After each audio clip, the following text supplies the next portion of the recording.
Hey guys, thanks so much for tuning in. So today I wanted to do a purple smoky eye. Now I get a lot of questions about smoky eyes when I get private lessons or even comments here on YouTube. So I wanted to give you guys some tips and tricks, and using good old scotch tape, hi, upside down, using good old scotch tape, how to really get that perfect smoky eye so it's foolproof, easy to do. Anyone can do it from a beginner all the way up to obviously a pro. So if you want to learn how I got this beautiful glamorous purple smoky eye, keep watching. Thanks guys. Okay guys, so starting out with my Makeup Forever HD foundation, I've already put that all over my skin and we are going in with good old scotch tape. Now I like to do this on the back of my hand first, 1 or 2 times, so you take off the really sticky, super adhesive part, so when you're putting it around the delicate area of your eye, you're not worried about tugging your skin too much. So as you can see, just line it up, corner of my eye to the edge, the tail of my brow, and then be intentional, take a second on each side and make sure you're pretty even, do your happy dance, and move right along. We are gonna prep eyes now with MAC's Painterly Paint Pot. This is my favorite go-to. This makes sure that your shadow wears beautifully and lasts all day long. So now LORAC Unzipped Pro Palette. This is unconditional. It's kind of like a purpley, mauvey plum color. So super pretty, really easy to build up the color. So as you'll see throughout this video, I'm going to keep building the color. As I've mentioned before, Rome was not built in a day. So moving on to the lid color. I take this big old Stila brush and just put that Paletto color all over my lid. It's really pretty and shimmery. You can use a lighter color here if you want. You can stick in this palette, make it even more purple if you're really going for that super purple look. Total personal preference. This is just kind of giving you the tools and showing you how the process should be done. So you're going to see me do this a million times. I'm going to be blending per usual. Go back in. When you're doing a smoky eye, you literally cannot blend and too much. Like, it's not an option. So now I'm just highlighting the brow bone with Undercover. This is a really light, kind of white, shimmery color, so if you are a lot darker than I am, you will need to do a darker color than this. As you can see, I am a hot white ghost, so if you are much tanner than I am, you might need to bump up the shade, but you want to keep it in that lighter, neutral color. Now this is a beautiful color from MAC. This is Sketch. It is a deep, plummy, kind of like brown undertones. It's a matte color, so you can really do a lot of good smoking in that outer V. So I'm taking kind of an angled brush and keeping it really in that outer V, like I said. So you could be sloppy because the tape is there, which is the wonderful, magical thing about this tape. So just kind of go back and forth, etching out that V, but if you get a ton of color on the tape, who flippin' cares? Like, just go for it. And as you can see, you peel it back and you have the most perfect cut, crisp, beautiful line that you can, depending on the shape of your eye, make more or less dramatic. I like to do that, and then obviously, as you will see, I am going to do a cat eye. Wow, shocker. Surprise! I love my Maybelline Eye Studio gel liner. I mean, tale as old as time. But what's really cool is you can go right along that line there and really utilize that to sculpt out the exact cat eye that you want. So more or less dramatic. We'll make that line, the flip of the cat's tail, more or less dramatic too. And per usual, liner is personal preference. So if you don't want to go for the gusto and have like such a dramatic liner, certainly switch it up.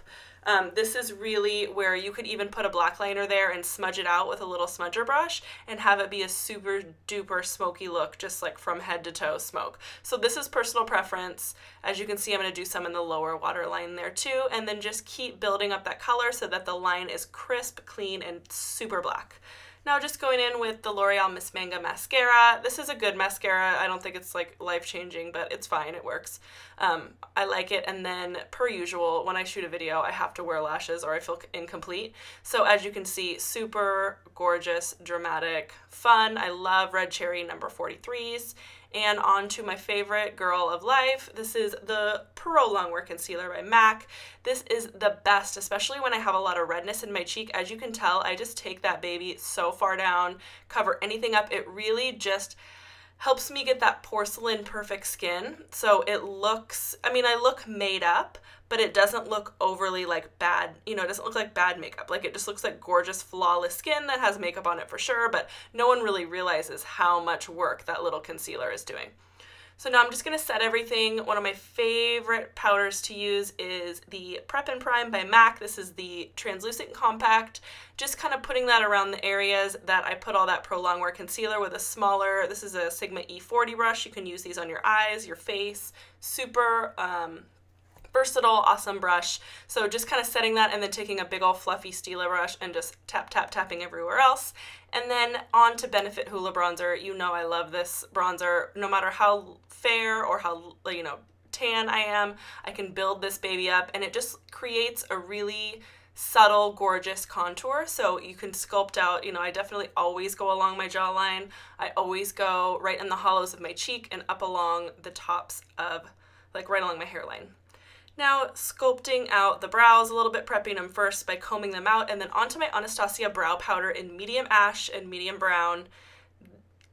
Girls, tale as old as time, we have to do the brows, especially with this seriously dramatic eye look that we have going on.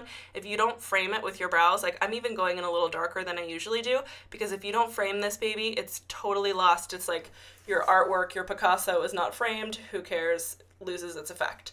So moving on to MAC's Golden Bronze. This is a warm, definitely reddish bronzer. I like to do this because I am so light right now, so I just have to do this along the kind of natural bronzy areas of my face, because if I didn't, I look straight up see-through. So just kind of going along that area and really buffing it into my cheeks, along my hairline, under my chin, same place I contoured.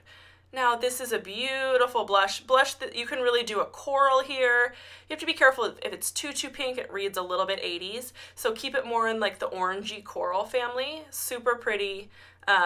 If you're a pink girl, then just like kind of, you should use a shimmer brick or something on top of it that will kind of neutralize a little bit of the pink and just really give you a dewy glow. So I'm going to go in for my pink mosaic. I stayed a little bit more on the outside where that golden shade and the kind of like frosty shade are, so it would not be too crazy pink. And then just taking, even on my face, I use a blender brush sometimes with just a little bit of that extra product. Primping my hair there. And now I'm taking actually the brush that I put my foundation on with. I felt like my cheeks were a little strong, so I just very lightly kind of go over that area and it'll help buff out some of that extra blush. Now this is a newer product for me by the Balm Mary Luminizer. Super gorgeous gold highlight, really pretty on the upper parts of your cheek. And now I'm just going to go back in with that Undercover again and take it right into my tear duct area. Right there in the corner of my eye where you want to keep things light and bright. It's not making a huge difference. It's going to be super subtle, but it just kind of opens up your eyes and helps seal everything off. And then same color we started out this whole thing with, it's Unconditional, and I'm really smoking that along the lower lash line there. So I already had a little bit of the gel liner in my waterline, and then back and forth. Really take your time with that and smoke it out. Now, I went a little excessive with the lip products here. As you can see, I'm starting out with MAC's Whirl Liner. Singing again. It was really jamming this day. So MAC's Whirl Liner, and if you like a deeper look like this and you want a matte lip, stick with that. It really, you can change this look up quite a bit just by changing the lip color. So then I'm going in with that Chroma Kardashian's baby doll color, and then I grabbed this MAC lip gloss, and I felt like I was, like, especially in person, it was a little bit too 80s, like I was talking about, so I had to neutralize it a little with the NYX Butter Gloss in Creme Brulee, which is my ultimate favorite gloss. And now setting my makeup with this wonderful makeup setting spray. So that is gonna be it, folks.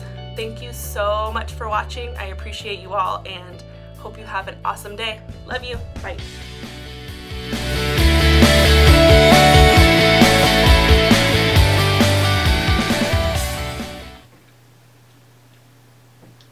JK.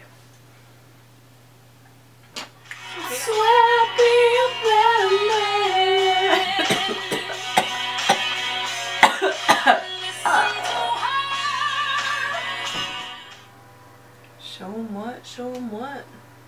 What's really crazy?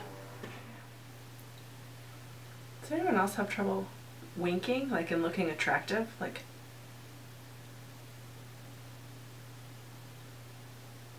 sexy.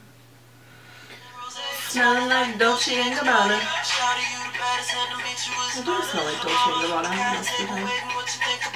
Unlike Chicken Stacy. In case you were wondering. Probably not.